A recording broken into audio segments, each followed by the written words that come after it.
Hello, सभी को सुप्रभात। आज हम बसंत बाग 2 का पहला पाठ है हन पंछी उन्नत को गगन की कविता पढ़ेंगे। इस कविता में कवि ने हम मनुष्यों से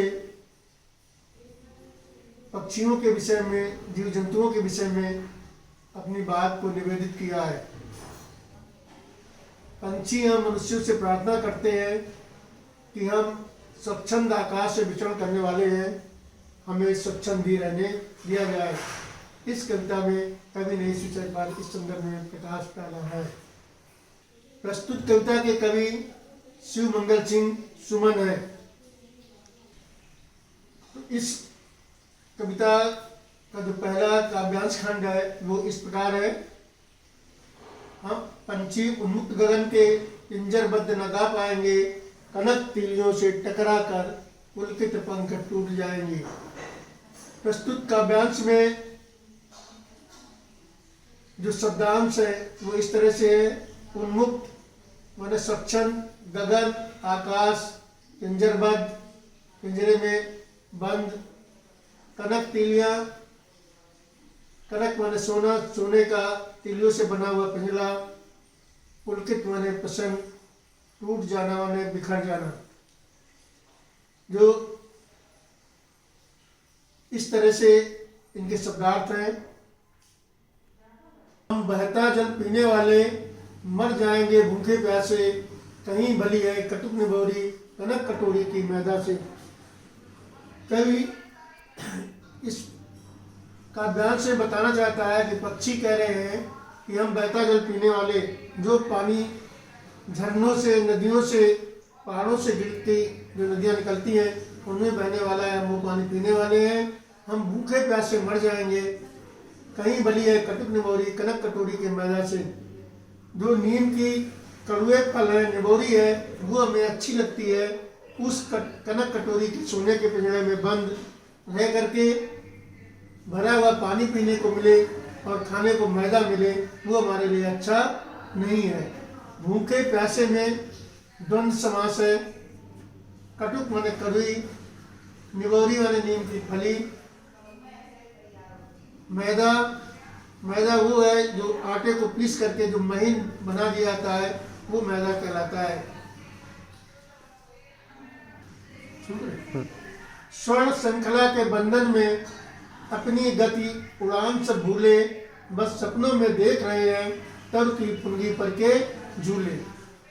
पक्षी मनुष्य से प्रार्थना करते हैं कि स्वर्ण श्रृंखला के बंधन में, सोने के श्रृंखला में जंजीर बंधे हुए हम सब अपनी गति और उड़ान सब भूल गए। कैसे उड़ा जाता है ये हमें आज कुछ याद नहीं है।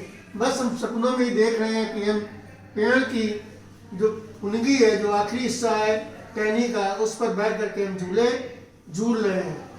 ये उनकी केवल एक मनोदशा को वर्णन किया गया है कि परतंत्रता कितनी खराब चीज़ होती है, स्वतंत्रता कितना अच्छा होता है, ये यहाँ बताने की कोशिश की गई है। हर कोई स्वतंत्र रहना चाहता है। मनुष्य हो या पशु हो या पक्षी हो, खूंटे से बंधा हो, वो भी रस्सी तोड़ करके आज़ाद होने की कोशिश करता है। तर्क का अर्थ होता है वृक्ष, पुंगी यानी टहनी के आखिरी का हिस्सा, बंधन माने बंधा हुआ। ऐसे थे अरमान के उड़ते नीले लब की सीमा पाने, लाल किरण सी चोंच खोल चुपते तारक अनार के दाने। पक्षी फिर प्रार्थना करते हैं कि हमारे भी कुछ अरमान है। हर व्यक्ति के कुछ अरमान होते हैं, उसे पक्षियों के कुछ अरमान है। वो चाहते हैं कि इस नीले आकाश में हम बेतहाशा उड़ें और आकाश की सीमा को छू लें। लाल किरण सी चोंच खोल, हमारी जो लाल चोंच है, लाल किरण है, उसको हम अपनी चोंच को खोल करके तारक यानी तारे रूपी जो अनार है, उसमें आकाश में जो तारे दिखाई दे रहे हैं उनको हम अपनी चोंच से चुग लें। ऐसी उनकी मंशा है, ऐसी उनकी इच्छा है। वो भी चाहते हैं कि हम स्वच्छंद आकाश में निर्विघ्न होकर के उड़े, हमें कोई परेशान न हो, न करे, किसी प्रकार का कोई बंधन न हो। होती सीमाहीन क्षितिज से इन पंखों की होड़ा होली, या तो क्षितिज मिलन बन जाता या तंती सांसों की डोरी। पक्षी कह रहे हैं कि हम सीमाहीन, ये क्षितिज क्या है, आसमान जहाँ धरती और आकाश से मिल रहे हैं, इसकी कोई सीमा ही नहीं है, लेकिन हम इस आकाश को अपने पंखों के माध्यम से नापने की, आखिरी तक जाने की कोशिश करेंगे। इन पंखों की ओढ़ाओढ़ी, इन पंखों से होड़ लगाएंगे और आकाश में विचरण करते हुए इसकी अंतहीन सीमा को हम छू आएंगे। या तो क्षितिज मिल बन जाता या तंती सांसों की डोरी। या ये आकाश, पृथ्वी और आकाश का जो स्थान है वो में हमारे मिलन का केंद्र बन जाता, या हमारी सांसें फूल जाती, हम इतना उड़ते हमारी सांसों की डोरियां तन जाती।